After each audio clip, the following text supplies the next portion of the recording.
Today, we are commemorating Gold Star Mothers and Family Day.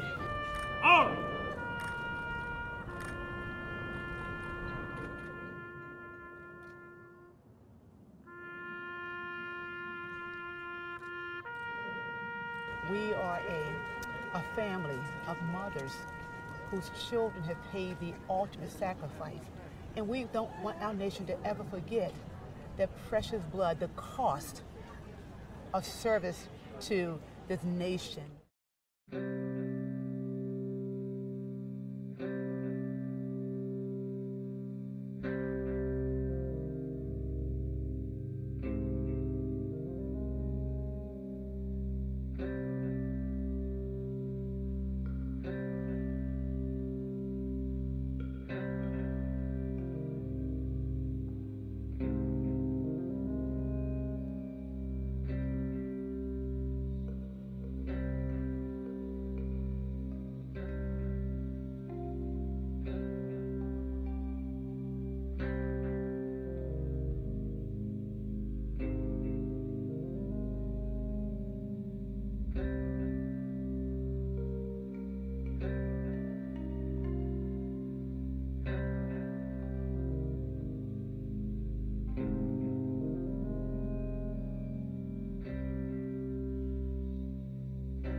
This is why I'm really here, because I'm the YouTube voice for our veterans who are getting disrespected and our service members who are being disrespected by criminal trash.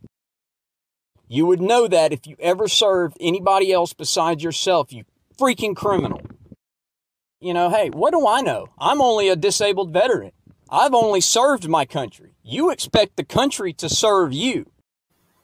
I was suspected, investigated, indicted, arrested, and charges were dismissed. The only other thing that I didn't do that was brought out was the stolen valor.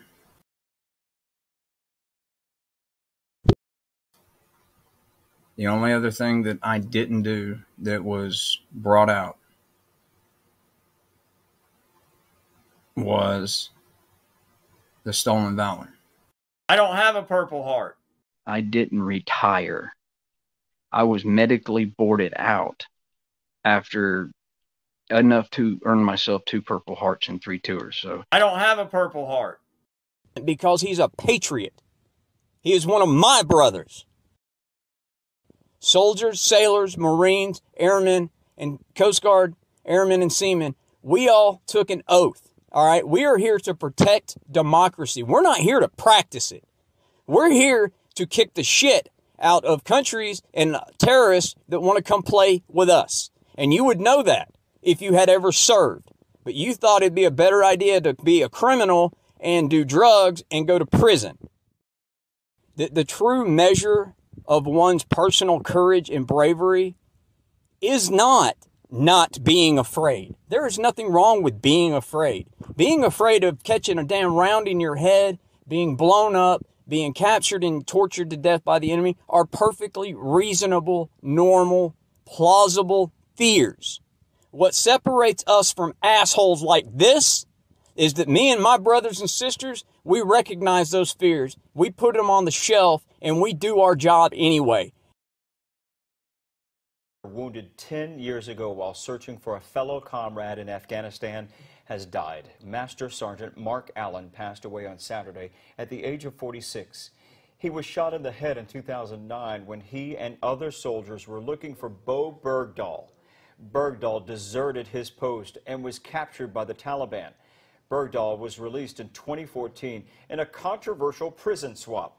In 2017, Allen's wife testified at Bergdahl's sentencing hearing that his injury caused endless health issues and required him to be under 24/7 care. I've had 9 surgeries, 2 gunshot wounds, and I still have frag next to my spine. I don't have a Purple Heart. I didn't retire. I was medically boarded out after enough to earn myself 2 Purple Hearts and 3 tours. So I don't have a Purple Heart. Last tour, and I had broke my leg. We took an RPG round to the grill, and that took us from doing about 70 miles an hour to nothing in less than a second. And the warhead just absolutely smashed the engine back. You know, it snapped the transmission from the damn drive shaft. It pushed the entire engine and transmission back about 8 inches.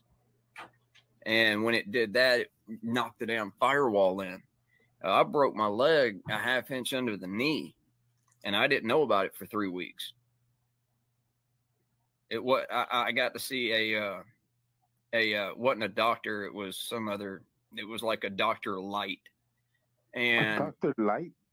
Yeah, it was a physical something, but not therapist or anything like that. But he told me I sprained my MCL, and to just wrap it up, and that was that.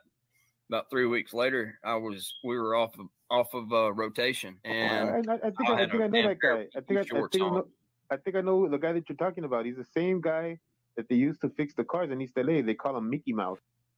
I'm just glad that I never saw that individual again, because about 20 days later, now keep in mind, I didn't know I had a broken leg. So everything else was just, I was on that broken leg for 3 weeks in full battle rattle.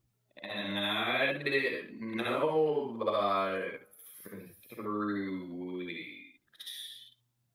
And day one of my 2-day rotation off, I was going to get a shower, and I was in a damn pair of PT shorts, and the first sergeant saw it. And he called me over there, and I started to limp to him, and he went, nope, Sergeant, you stay there. Yes, Top. And he come over, took one look at my leg and said, get your smart ass. Yeah, the first sergeant. And I don't know.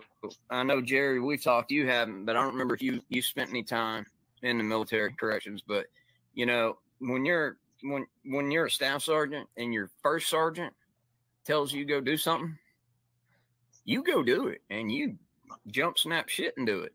In my case, I wasn't jumping. You know, I went ahead and I limped on back to the med shed, and they x-rayed it and came back in with a damn pair of crutches.